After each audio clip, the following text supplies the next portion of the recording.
Welcome to TWitWoW, the best wrestling podcast made for wrestling fans, by wrestling fans, on the web today.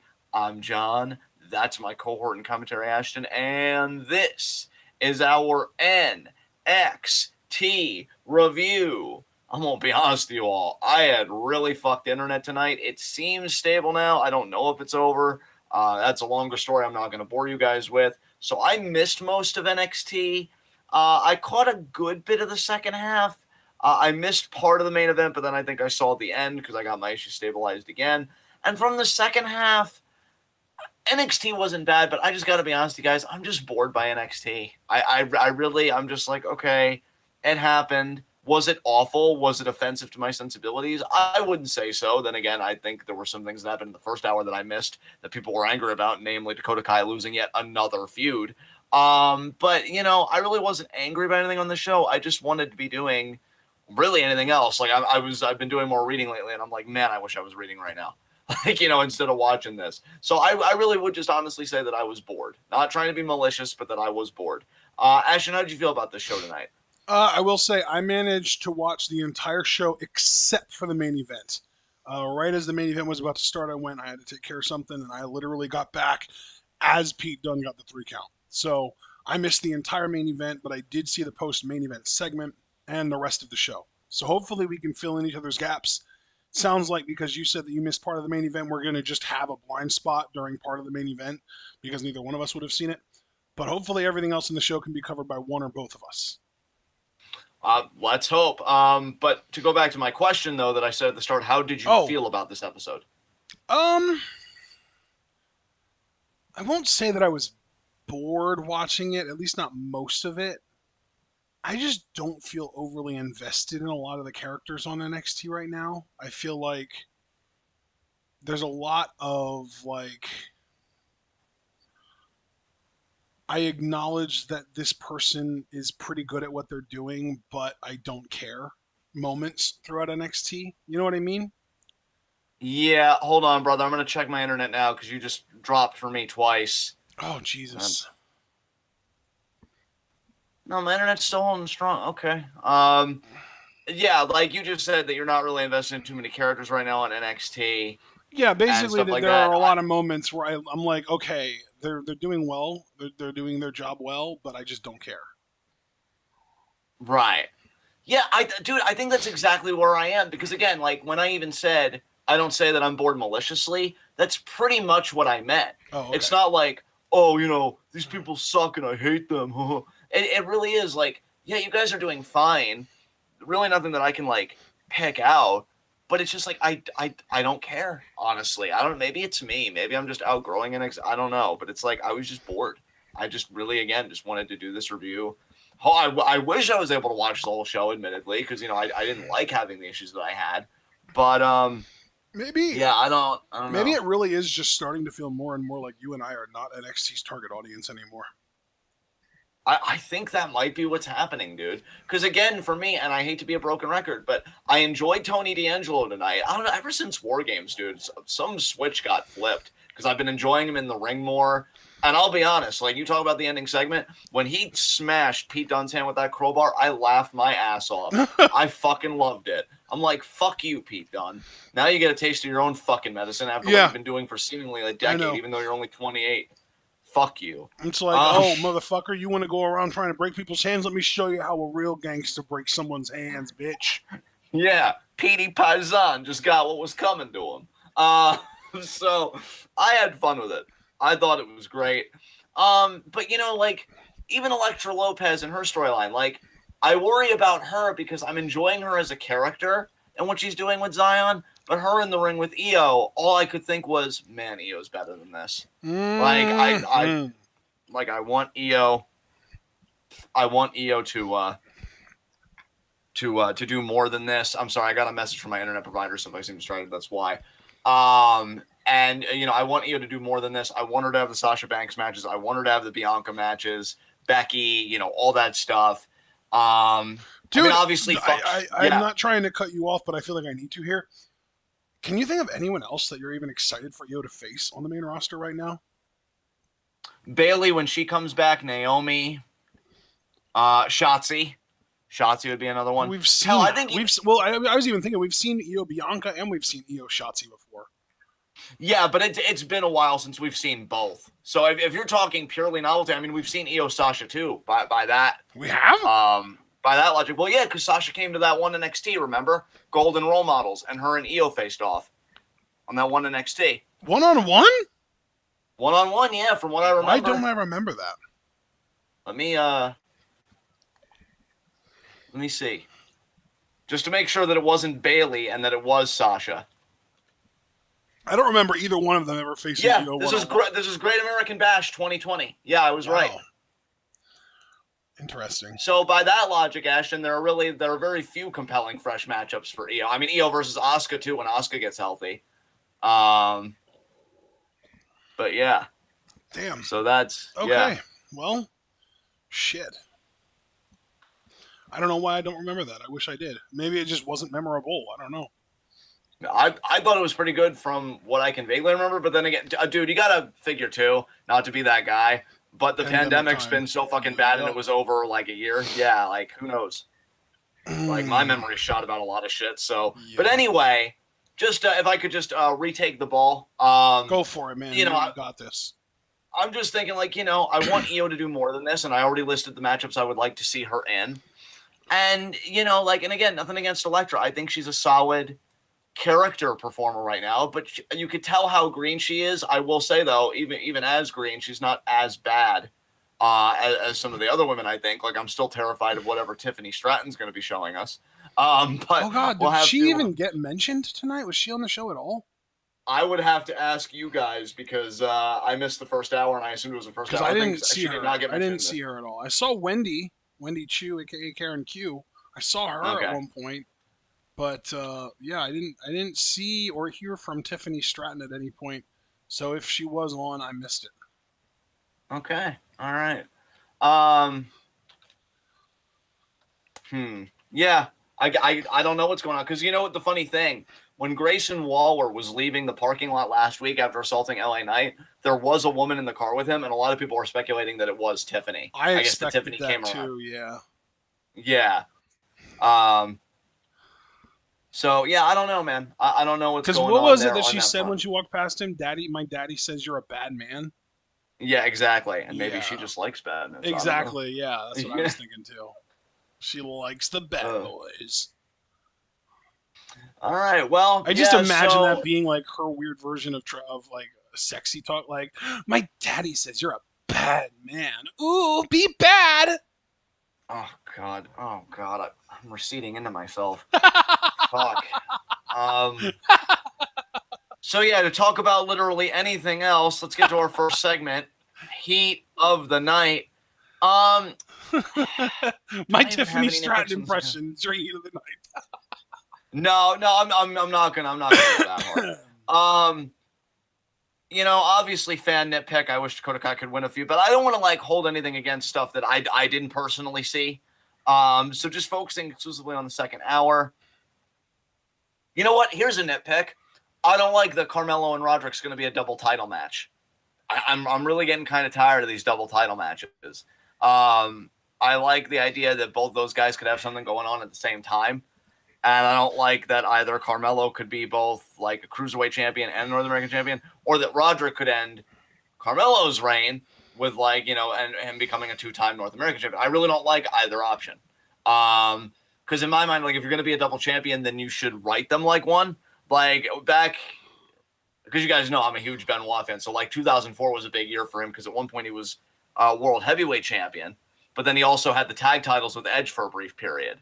And they would show him competing twice in a night, sometimes even on a pay-per-view, if it was a tag title defense or trying to regain the titles after he lost them. If Carmelo or Roderick would win, I think the only way I'd be okay with this is if you started double booking. Because they haven't done that with Shuri either, I don't think. In Stardom. I've never seen on the same Stardom card, and correct me if I'm wrong, dude, because you're right here, and we both watch Stardom pretty fervently. I've never seen on a Stardom card both an SWA title match and a Goddesses match. On the same card. I don't think so. And if you want me to buy into double champions, which to me should be a babyface concept for the record, unless your heel is a workhorse, like when Seth Rollins. They even did it well with Seth Rollins, because that year when he was U.S. champion and WWE champion, on the same night of Champions card, he had John Cena in the U.S. title match, which was like this big 20-plus minute match, and then they did the main event with Sting for the WWE title. See, I like that, because like if you're going to be a double champion, that's double the work rate. Like you gotta get after it, right? But I feel like they're not doing that lately, and it's kind of like making me like, okay, so you're just putting this on them just because, so that you can say that you did it. So if NXT is going to do that, I'm not interested. But if they're going to start double booking Carmelo, so he really does feel like the A champion, like the attraction of NXT, which I would argue he is, then I'm for it. And Roderick's a fucking workhorse. We've been talking about that for years. So if you're going to start double booking, these are the two perfect guys to do it with. Otherwise, miss me with it. So that's one nitpick that I have, just based on where they're going to go with it. Do you have any heats tonight or nitpicks? I mean, obviously, you and I were both disappointed by Dakota losing. Can't really call that a heat of the night though, because it was pretty clear that she was going to. Just because this is basically the blow off match to that feud, and I just can't imagine Dakota winning and Raquel letting it go after that. So I feel like now that Raquel beat Dakota for the third time in this feud, because literally, I don't know if you saw this in the Discord, I was going through Dakota Kai's cage match. She's won 2 matches since turning on Raquel, and those were against Cora Jade, who just recently redeemed herself and basically neutralized that win by beating Dakota back, and Saray, who I was really happy at the time because that match was really, really good and just held back by commercials and Vic Joseph's awful commentary.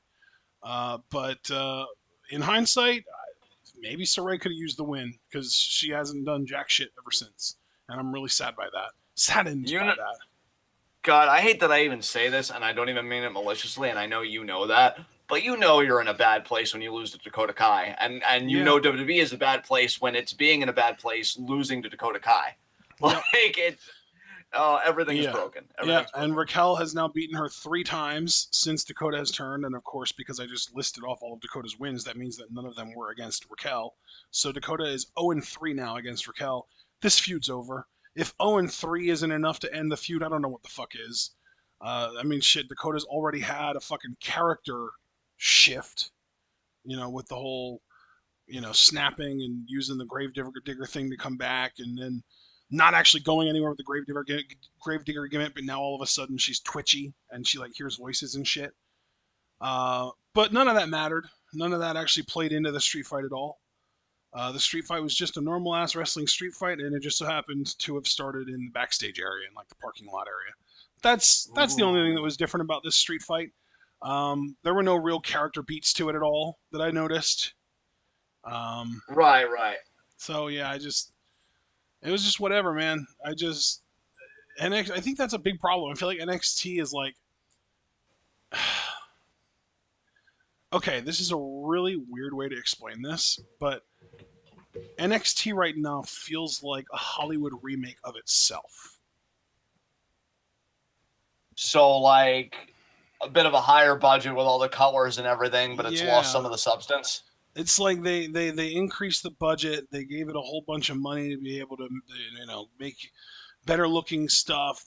They gave it more colors. They made it higher saturation. They made it bright and colorful, and they brought in this whole new impressive cast of performers. I'm not trying to deny that, but it's severely lacking in the soul of the original, and it really is. It just feels like it's soulless remake of itself to me. All right. Well, I think that's very honest, and I'm not going to beg to disagree on this one. I would say another nitpick. I'm actually going to co-sign with what Foster brought up in the chat, because honestly, that crossed my mind too. So I actually appreciate the help, Foster, because obviously I was dealing with IRL stuff outside of this, and it was annoying. But I too kind of sighed and groaned when Loomis beat Trick Williams, but then Grayson Waller hits him in the back with a chair. I'm like, can we give Dexter Loomis anything? Can we just let him have something? Even when he wins, he loses. How is that possible? How is that actually possible? I don't...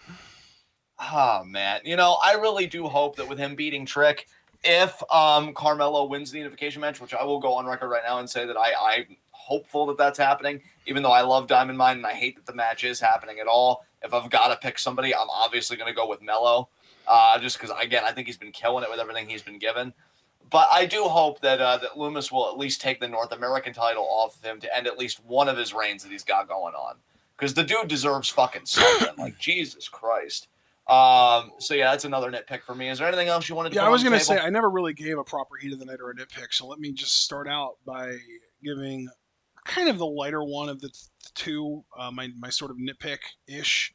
I'm not a fan of Mandy Rose's next title defense being a triple threat against both Raquel and Cora. And really, it's just because I want her fucking title reign to end at this point. And a triple threat is, to me, a pretty clear sign that she's going to retain. And I'm just like, no, I don't want it. I don't want her to retain. I don't want this goddamn reign to continue. It's awful. It's garbage. She sucks. And bro, you and I both know to the point where if people could actually hear telepathy, we could probably just communicate it mentally, because this is also Cora can eat a pin but still be somewhat protected, but also protect in their mind what the bigger match is, and that's Raquel versus Mandy straight up one-on-one. Yep. No Dakota to worry about or anything. Yeah, and Raquel hits her one-armed power bomb on Cora. Maybe Toxic Attraction, pull Raquel out of the ring, Mandy gets the pin and win. Exactly, yeah. Yeah, in fact, dude, the way you articulated it, if it doesn't go down exactly like that, I'll be a bit surprised, because I think you fucking nailed it. Seriously, I think you fucking nailed it, dude. I'm like, yeah, that's exactly what's happening. Nice. So, okay, let me see if I have anything else that I want to bitch about on this show. Because again, I only saw so much. Oh, you have a big one? Let me just go through real quick, and then I promise you I'll give you the floor. Because again, I want to keep it focused on the second hour, because that's only what I saw. No, you know what? I think I'm good. So I'm curious what your big one is that you've been building up to. Can we just abolish NXT's tag team division, please? I was wondering if you'd go there. So you're not liking this whole hodgepodge, like, who are the next contenders going to be? Because I'm even wondering if it's going to be like a ladder match, dude, or like a tag team turmoil or something. Send GYV and the Creed brothers to Raw and or SmackDown. Break up Jensen, Briggs, and Jacket Time and fucking Imperium and let them do their own thing. We don't need a tag division in NXT if they're not going to fucking do it right, because this was garbage. This was actual trash. Yeah, so let's if you don't mind, let's kind of recap that, because I saw part of this actually. I think this is where I got back in the groove of things. It was GYV versus the Creed brothers, right? Yeah, it was GYV, and they were having a solid ass match too. And then Jacket Time's goon asses come out with a fucking fake ass miniature commentary table and start pretending to do Japanese commentary, and that ends up causing a distraction at some point. I think what really happened was that the GYV wanted to do a powerbomb through it, and they were like, no, you can't. And then they got driven through it, and we got this whole thing. And the fucking Jensen and... Why are Jensen and Briggs even showing up? What fucking business do they have here? Really, what business does Jacket Time have here? I don't understand any of this. This is dumb as shit. Yeah, and it's only gonna, not to be that guy, because I'm not trying to put down the team. I'm answering in the context of your heat of the night about the division as a whole. It's only gonna get even more muddied because we know MM's return next week. That's what the Shaman Riddle kind of instructed them. Like, they're gonna return next week and call out Imperium. So that's gonna be an even bigger thing. So I'm thinking, okay, either you're gonna do some kind of tag team gauntlet type thing, tag team turmoil. Yeah. Or you're gonna do a ladder match or something. And it's going to be a fucking clusterfuck. Like, because let's see. Well, then you know what? I'm glad that you brought up Imperium, because I was thinking about them too. And I'm like, these guys suck. Split them up so that Eichner can go fucking chase the 24/7 title around, and Bartel actually has something that he can do. Maybe have him be in like the North American Championship division. Maybe put him on Raw or SmackDown. Have him go after the IC or the US Championship or something. This dude's actually good. Eichner's trash. He's not a trash wrestler. He's just boring as all get out. He's almost as boring as Pete Dunne, who of course fucking won in the main event tonight. And then poor MSK, man. Poor fucking MSK. These guys spent so long getting shit on by a crowd because one of them decided to try and help an irresponsible parent be less irresponsible. And now they're just getting endlessly shit on. So NXT has the smarts to take them out of that arena and give them pre-taped segments. And now they're going to come back into the fucking arena with Riddle next week. Just stop. Just send them to Raw or SmackDown so they can escape this hell. Yeah, I can't believe I'm fucking saying this. This is a case where I would hope that Imperium would just retain again, because then you got your rematch, right? You lost it. Then you reassess. Maybe you do one last pre-tape segment with Riddle where it's like, guys, you went out there, you gave it your best, and you lost. Sometimes the universe gives us a sign in all kinds of ways, and maybe it's your time to find like a new challenge or a new horizon. And that's kind of the hint that, yeah, we're calling these guys up, because I don't want them to have to endure another title reign in this goddamn arena. Like, I don't want them to have to do anything in this goddamn arena, because they're not going to get the respect they deserve. And that's coming from me, a guy that's been a bit hard on them because I thought, oh, they got pushed a little bit too fast for my liking. Dude, even in another week where MSK aren't in the arena, Full Sail managed to make me hate them again this week by fucking what chanting Cora Jade. Yeah. Yeah, like oh, God. I don't know, dude. I have never felt so disconnected to NXT in our time watching it and reviewing it. Like, I was like, okay, it's happening. I don't know. But that happened. I still want GYV to be the NXT Tag Team Champions. But that they still feel like they're in the exact same place as it relates to that, just freaking nowhere. If anything, and I'm being kind of serious about this, it's more believable to me that Jacket Time would win the tag titles before they do. That's just honestly how I see it. Maybe I'm a bit off base there, but I don't feel like GYV are any closer to those tag titles, and that frustrates me. So yeah, I think that about covers it. So let's get into our NXT review, whatever this is going to be. And I know when I first noticed that I was having issues, that Ciampa and Breaker were having an in-ring segment. I can't tell you what they said to each other because I missed the whole goddamn thing, but I do know that whatever they said, it led to New Year's Evil. It was a really intense promo from Ciampa, just fucking babbling on about Breaker being really, really good, but it's just too early. It's too much too soon. He's going to drown swimming in the deep end and all that bullshit. Yeah. And then Breaker, he basically, Ciampa just said, took a step too far. And Breaker grabbed him by the throat and then lifted him up over his head like he was going to do the military press into the power slam, like his finisher. And then he gently sat him down. And then he grabbed the title and held it up to his face and said, "This shark is going to, I think, eat you," or something like that. Yeah, I think he said he's going to eat Ciampa alive from what I'm reading on this recap. Yeah. And then he was like, see you in 2 weeks, champ. And then he dropped the title on him. It's bad when fucking Alex Foster, who I feel like is the embodiment of just goodness and warmth and everything that I aspire to be as a human being, even he has to say, Ciampa was really old in this segment. End it. Just fucking, I hope Breaker runs through him, takes that title, and then maybe we magically find fucking Thatcher. I don't fucking know. But, I'm over it. And really, I don't even know if a Braun Breaker title reign could save my interest, because I do like Braun. I genuinely like Braun. I was actually upset that I missed this. But man, him as champion, I at least know that's one guaranteed segment, if not more, because I know the champion can sometimes get a lot of TV time, that I would be interested in because I'm emotionally invested in the champion, which I'm not with Ciampa right now. I can admit that he's solid in ring, but that's not really enough to keep my attention these days. But yeah. So that happened. After this, we get the street fight, Gonzalez and Kai. You already kind of talked about the street fight in the first segment, because we both kind of lamented that, Kai lost again. And we also talked about the post-match, Mandy Rose, all that stuff.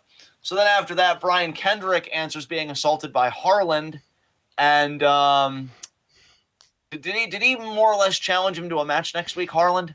Was that Gacy? Harland, no. Fucking Kendrick is going to publicly apologize to Harland next week, apparently. Oh, wow. Don't do it, Brian. Don't do it. You said that with the exact same like rhythm as "Run, Forrest, Run." Yeah. Grizzly Dung Vets are backstage watching a Twitter video of the Creed brothers. Gibson says he hates cocky athletes like them. Drake asks if they have a plan. Gibson's like, of course we do. I swear that's such Pinky in the Brain energy. Gibson says they will beat the Creed brothers with their minds, not their muscles. So Gibson literally is being Brain right now. Okay, I see what's happening here. So we do get a follow up with Indy and Persia. Oh, Javaris said apparently Kendrick is wrestling Harlan next week. I thought I saw something about an apology though. That's weird. Oh wow, or maybe what you saw, because maybe this is something they followed up on. Maybe what you saw was Gacy demanded an apology, and Kendrick was just like, I thought about it. No, I want Harlan next week. Yeah, maybe. You're right. You're right. That is what happened then. God, we're so amazing at this. You ever notice that? But yeah, we get I don't know Indy. if I go there. I'd say given the circumstances, we haven't done too bad. Indy's warming up in the back, and then Persia comes in and says their match was delayed. Grayson walks in. Ew. And of course, Indy isn't happy because of what he did to Papa John. I wonder if Persia liked it. I wonder if it says that in this recap. He apparently jokes around and says they should stick together because they're all from Australia. Indy wants to get her hands on him, beat him up. And then he says that they should be more concerned with AJ Styles coming to NXT. And Waller just laughs about it. And he laughs about kicking Gargano out of NXT because he's a douche. And then they say he should watch what he does tonight because he is the way of the future. And then Persia holds Indy back. I wonder if Persia kind of liked it, if she was grateful to Grayson, because she could see that Indy's attention was divided with the Way family. And now with Loomis just, back and doing his own thing, Johnny out of NXT, Candice is prego, not just a pasta sauce anymore, and Austin Theory's being busy being mentored by Vince McMahon. That's not a shuddering pairing. Indy can focus on making her tag team with Persia work, which, Persia's actually one of the few acts on NXT that I'm really jazzed about, and quite honestly, I wish she was doing singles because I'd far prefer her as the next NXT Women's Champion over, Raquel winning it back or whatever the fuck they're planning on doing with this. So, anything you want to say about Persia, Indy, or Grayson? No, I thought this was a weird segment personally, but yeah, I'm good with moving on here. All right, that's fair enough. GYV versus the Creed brothers. We already kind of talked about this, so I'm not going to stay on that.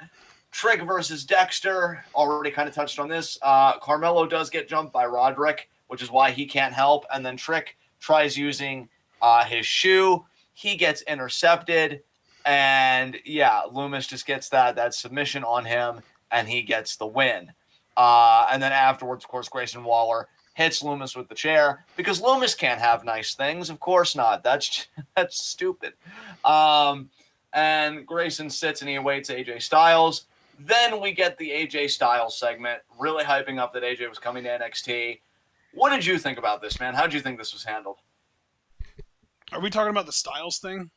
We are talking about the Styles thing. Yeah. I don't know, man. This feels like too much for Waller to me. This feels like WWE is so fucking desperate to try and get this dude over because they see him as their next Miz, basically, the next big former reality star name to go through WWE's system and become a superstar and do all of the press and signings and shit like the Miz has always done. And this just feels like they're so desperate to do that. They just wanted to, attach a relatively big star to his name. And really, after Roman Reigns, Becky Lynch, and Randy Orton, I think a legitimate argument can be made that AJ Styles is the next biggest name in WWE. I think there's a genuine debate there that could be had. And he's basically just saying oh, he's giving credit to Braun Breaker and Tony D'Angelo. I don't remember if he gave credit to anyone else, but he's saying those guys seem like superstars, but you're, the jury is still out on you. Talking to Waller, and he wants to throw down right there, but of course Waller's a heel, so he backs out of it. He acts like he's gonna do it, and then he backs out of it, and that's just it. I cannot possibly describe how much more enjoyable any given episode of NXT 2.0 would be if Grayson Waller's presence was just erased from it. Yeah, here's the thing. I thought very even-handed and fair in my commentary last week, and I want to keep that energy this week. I personally don't care for Grayson Waller at all. Like, if he dropped off, I wouldn't notice. But if you're trying to make him a company asset, like, you gotta walk before you can run. And hell, you gotta crawl before you can walk. And already putting this dude in the ring with AJ fucking Styles, it just, I'm gonna use the word that just keeps coming to my mind. It feels contrived to me. Yeah. Like you're trying to like you're trying to accelerate that's the exactly growth of a superstar. That's literally exactly what's going on here. Like it's not like they're doing that. It's they are literally doing that. Yeah. And just, I guess for longtime fans like us who see it and who kind of know how the sausage is made, yep, that's not gonna fly. Which is yet another reason, though, why it feels like you and I are no longer NXT's target audience. The black and gold NXT very clearly felt like it was meant to be a show for people like us. Like Triple H even said, like, oh, Raw and SmackDown are made to appeal to a certain kind of audience, and NXT is made to appeal to a different kind of audience. And I think that we were very much a part of the audience that NXT was made to appeal to for the longest time. And now 2.0 feels much more like it's being made more to appeal to the same audience as Raw and SmackDown. Can I make a weird prediction? Sure. I'm going to call it already. I could see Waller being in the Royal Rumble. And then them tying that into an NXT where it's like, oh, I went viral because I was at the Royal Rumble. I know you weren't in Discord tonight because of your internet problems, but I literally came out and said, this is like my ultimate concession here. Grayson Waller is 100% a future NXT champion. And I fucking despise that fact. Dude's an absolute scrub, but he's also very clearly a chosen one at this point. It's beyond ridiculous. Oh, yeah. Like, dude, I'll go, I won't say one step further because I'm pretty much repeating what you said, but being a bit more specific. I think he'll be the one to end Braun Breaker's reign because I do think Braun Breaker's going to beat Ciampa. I do think the end of New Year's Evil is going to be a try one. On New Year's Evil? Yes. Okay. Yes. Nice. So you think Waller beats him in what, like maybe August-ish? That sounds good to me, actually. That sounds right to me. That would be right around where TakeOver Brooklyn usually happens. I don't know if they're going to do that again this coming year. Exactly. So, I 100%. Not only do I agree with you, but it's even worse for me as a Braun Breaker fan because, like, that's who his reign is going to fucking end to. And, like, again, I almost have to wonder if NXT has kind of laid out their next, like, year or two of champions to us, like, right in front of us, like, with the War Games team. Like, I don't know. Maybe... Because who am I forgetting? I know that it was Breaker, D'Angelo, and Waller. Who else was on that team? Hayes. Carmelo. That makes a lot of sense, actually. I could see fucking D'Angelo eventually being the one to beat Waller for the title then, and then maybe Hayes takes it off of him. And I don't know, Maybe Hayes goes face at some point while he's champion, and Von Wagner ends up being the one to take it off of him down the line. We'll see. Yeah, I think, and you've said it a few times now. Like I don't say this again maliciously. I'm just, observation. I just don't feel like NXT is thinking about like me as like an audience member and like how long I've watched. I think they really are trying to grab maybe newer people. Maybe even I hate to use this term. I'm kind of cringing at myself. Anyone who isn't already a wrestling fan, in my opinion. Yeah, I don't know. I agree with you on that too, but I don't know where WWE's head is at. But yeah, AJ and Waller, they have their thing. Waller talks his shit, but he doesn't get in a confrontation with Styles, at least not physically. He leaves. Yeah. Then we get what will consistently be one of the bright spots for me, Diamond Mine backstage. Oh.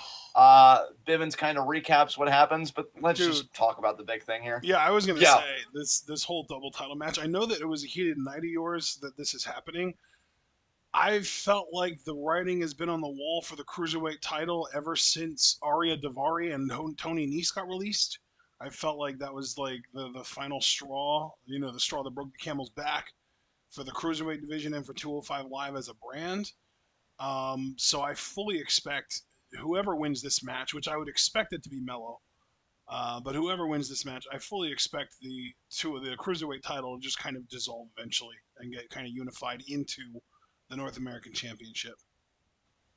Yeah, I just loved Bivens here. And again, like, I just wanted to clarify again and just bring it back and emphasize, I will be okay with it being a double dynamite, but they got to start treating double champions like double champions. So again, we'll see how that goes.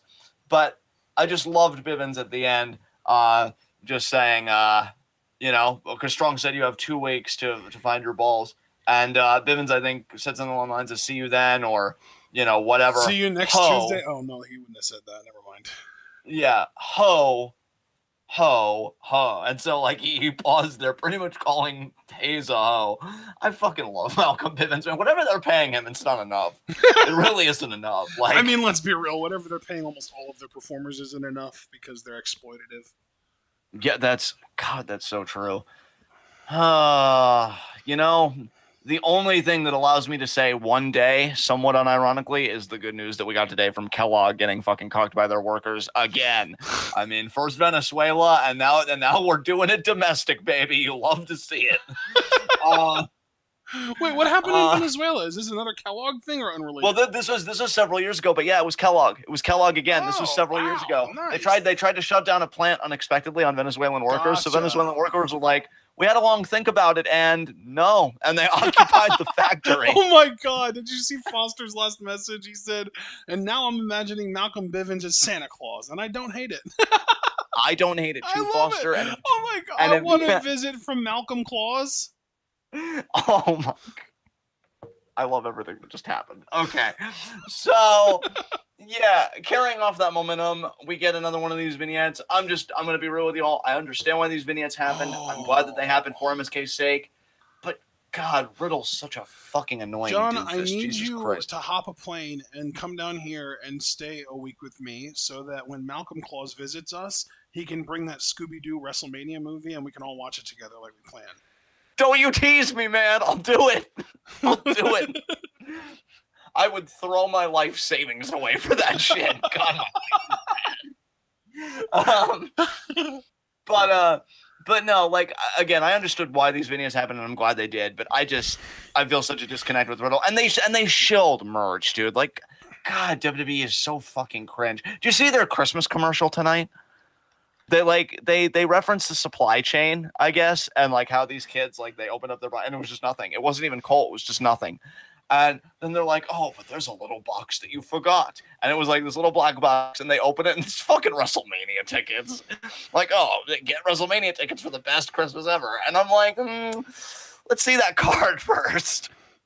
Let's see what you're planning. Yeah. Because Stone Cold drinking a few beers ain't gonna do it for me, Chief. Get your shit together. Yeah. But they're wheeling, dealing, and shilling, and yeah, we already know that Riddle's convinced them to confront MSK or Imperium. Jesus Christ, Imperium. After this, we get Von Wagner versus Idris Anafe. Dude, the one time Idris actually picks up a W, and it wasn't even an actual opportunity for him to show off who he is. I still don't know who this dude is, and he's 1-2, I believe, over the course of the last month and a half, ever since he debuted. And I don't know anything about him. I just know that he's 1-2. That's it. You know what I know, Ashton? That after Idris got this win, the caveman was not happy at all. He, his nostrils flared up, and he's like, be angry, and he just assaulted Idris. I've mentioned this to you before. He literally looks like a shrunken down Great Khali in the face.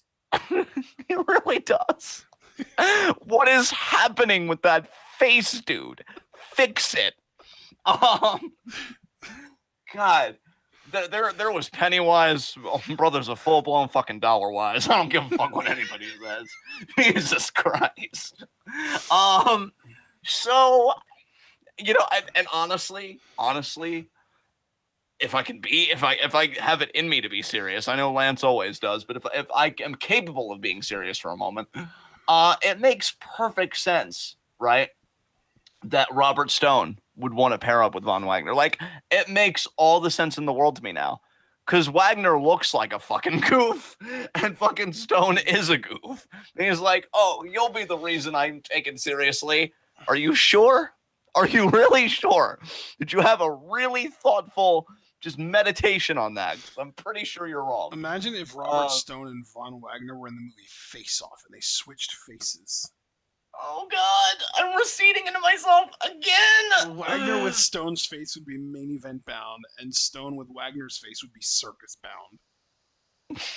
Oh my God, what is happening? You can just tell we're totally checked out. So super are. Oh my God, we really duper are. Oh God. So Legato. Well, actually, no.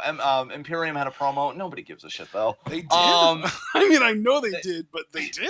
I mean, dude, you practically vindicated my point simultaneously as I said it. I said nobody cares though, and you immediately followed it up with they did. Like, I did that on purpose. I knew they did, but I mean, did they really? Yeah. Did they really? Yeah. No, they didn't. Like if a wrestling, personality, quote unquote, cuts a promo, but nobody was there to care about it. Did they really? Wise words, Ashton. Wise words.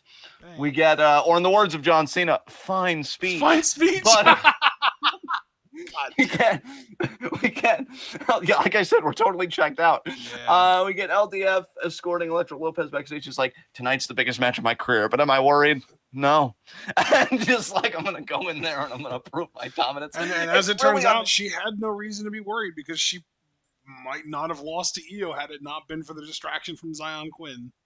Yeah, Zion Quinn looking to suck that face, having a mistletoe. Yeah, he came out all sexy with the mistletoe in his mouth, and then Santos just had to ruin Elektra's moment. I'm telling you, man, she's going to usurp his ass. I know you just made a very serious point. And I want you to know first and foremost that I respect it. And I don't know why I feel the need to share this right now. No, I don't know why I feel the need to share this with everyone. But I really could not stop thinking about when Santos came out that if I ever went to an NXT signing and Santos was there, my biggest fear is that after we exchange some words and I'm like, man, I think you're great and we're an amazing cruiserweight champion and I want you to be NXT champion, he'd be like, thank you for being a fan. I think you're amazing too for coming out. Thank you so much. And I would just walk away and I'd be like, thanks, Daddy. And I would just die. I would die because it would hit me 2 seconds later what I said. And he would have this look like, what do I do? Bro, you'd be 20 feet away and it would hit you and you'd turn around and he'd still be staring at you with that face. and he would just look at me with those eyes and say, what do you want me to do with that? And I would really want to say sincerely, whatever you want. But Daddy, I would just keep my head exactly. I'm dying. Oh God. And walk away. So I this is all to say, for whatever reason that I don't even fucking know, which is why I should just stop talking, that I 1000% have a daddy complex with Santos Escobar. And do I apologize for it? No. Does it concern even me now? Oh, no, yes. Absolutely yes. Oh, fuck. Because I will tell you, there are a lot of awful people on the internet with like takes that just scream that you breathe through your mouth. But if anybody would ever imply that that guy doesn't fuck, then throw the whole goddamn thing away.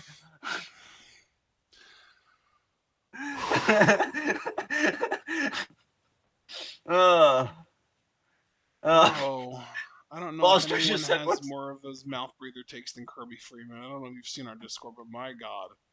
Oh, Jesus. Oh, that's so bad. Oh, don't do the man like that, even though he deserves it. I'm not going to lie. Foster just said, what's worse is that I can imagine myself being behind John in line. Please don't unfriend me when it happens. But yeah, no, getting back on a serious track, though, because, again, you did make a serious point, and I do want to answer it. Bro. I agree with you. I agree with you. And, like, here's my follow-up question to you, if I may. When he gets usurped, is that when we do Escobar babyface run? Hell the fuck yeah, we do.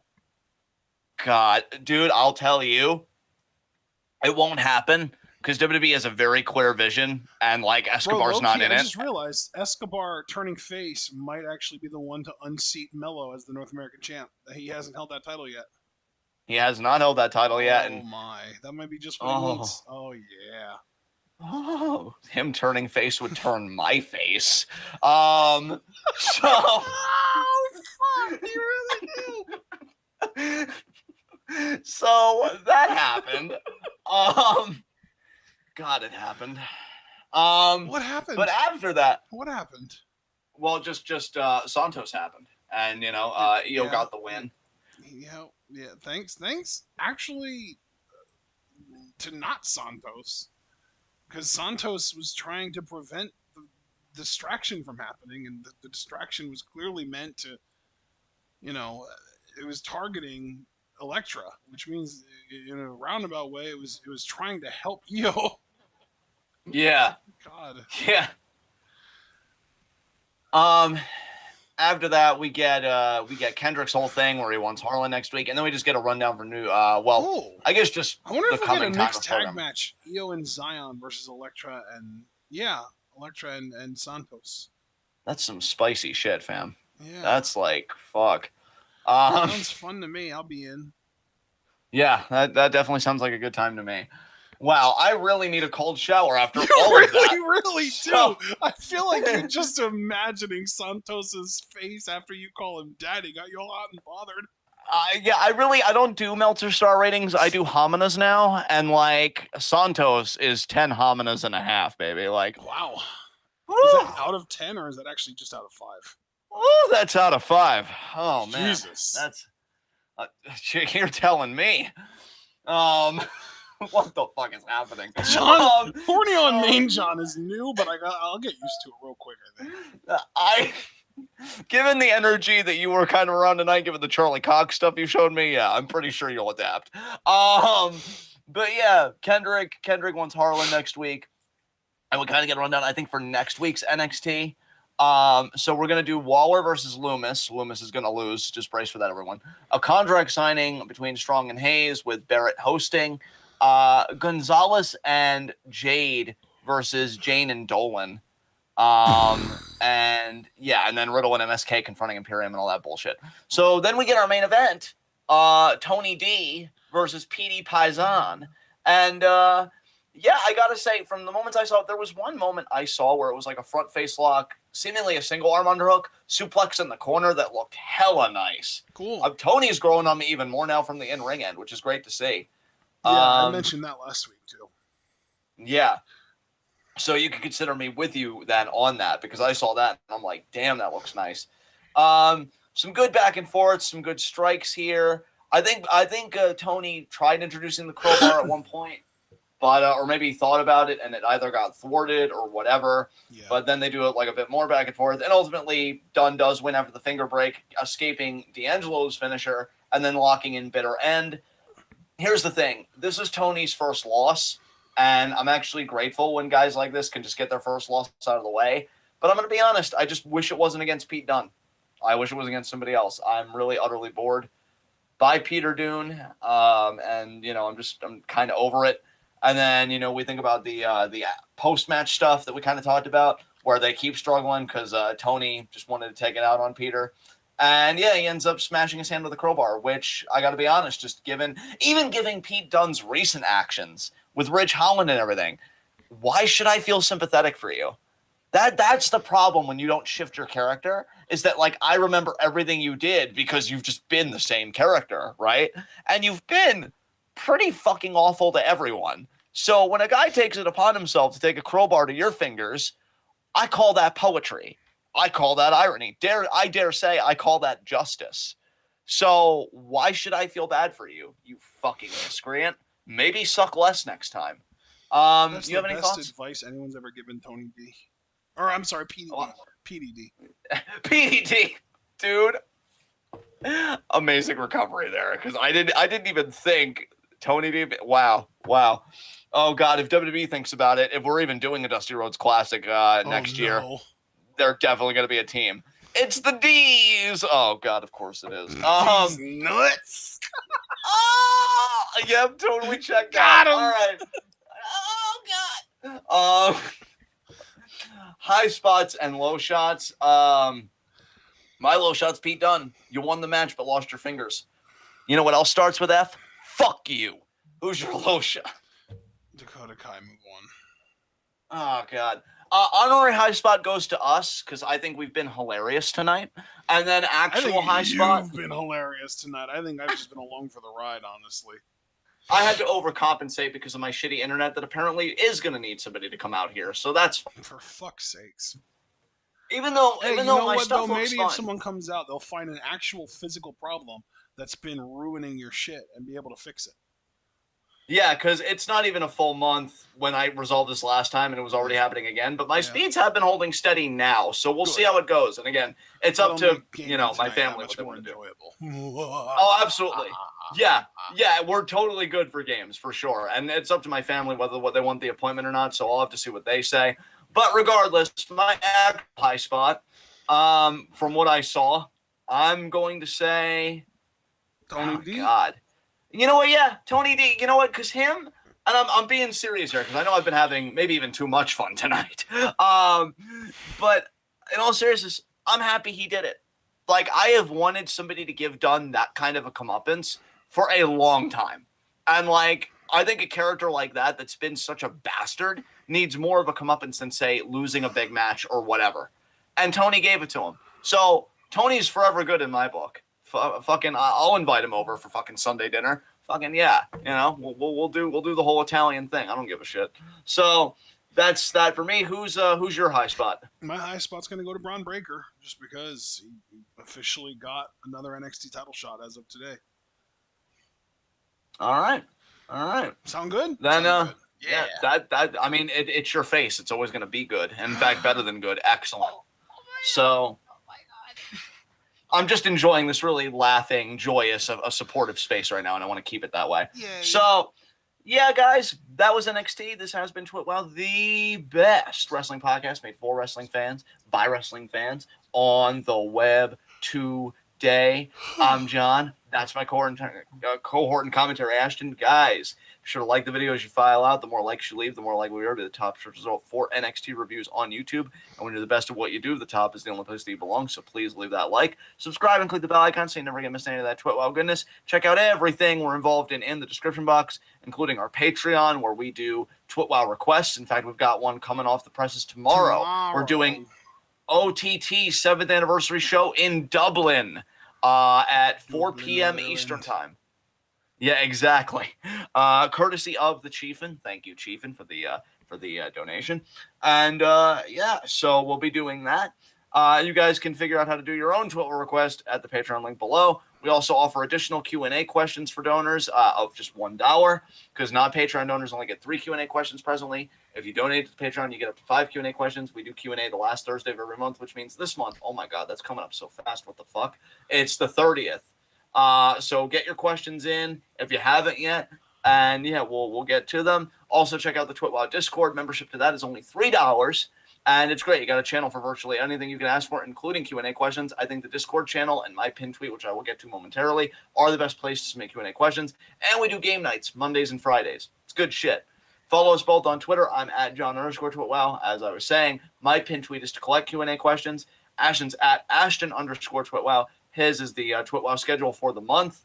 And as far as this month goes, again, most immediately, we've got a TWitWoW request live tomorrow at 4 p.m., OTT 7th anniversary in Dublin. Thursday, I don't think should be anything. Friday, we're doing games on the Discord. And then do we even have anything this weekend, bro? Because I don't think we have anything this weekend, do we? Unless we potentially have Stardom, possibly. But I don't think that's the case. I was hoping that we would be able to live react to the year-end climax, but that's looking less and less and less likely, so we're probably going to have to wait. I'm guessing if we do get to do that, it will be on Tuesday. Okay, so that would be Tuesday 28th, you mean? Okay, yeah. So, I was hoping we were able to do it Friday night, because if they would just randomly come out with the announcement like, oh, the year-end climax will be streaming live free to YouTube for everyone, just as a way to like garner some interest in the company with a smaller, big show, we would happily do that because we'd be able to go live at 9:30 p.m. on Friday, literally like a half hour before SmackDown ends. And who gives a shit? Fuck SmackDown. Right. So yeah, that would have been like ideal, but that announcement hasn't come. So I'm just at this point assuming it's not coming, which means that there's not going to be a way to watch it live. So we're just going to have to wait for it to go up on World. And I'm assuming because the big Dream Queendom show is on Wednesday the 29th, that they're going to make damn sure to get year-end climax up by the end of the day, the 28th, which for them is like fucking noon for us on that day. Yeah. So 10 a.m. I well, guess. yeah. Yeah, we'll figure it all out, guys. It'll all be good. But like Ashton said, that's the most likely scenario. Most immediately, again, check us out for OTT tomorrow at 4 if you're into, UK indies. And other than that, I think, yeah, it's an open week. So enjoy your Christmas week, guys. I still have 3 more presents to wrap. I am so close to just ending everything. But yeah, we'll see you guys then. Until then, be good to yourselves and each other. Tune in. Peace out.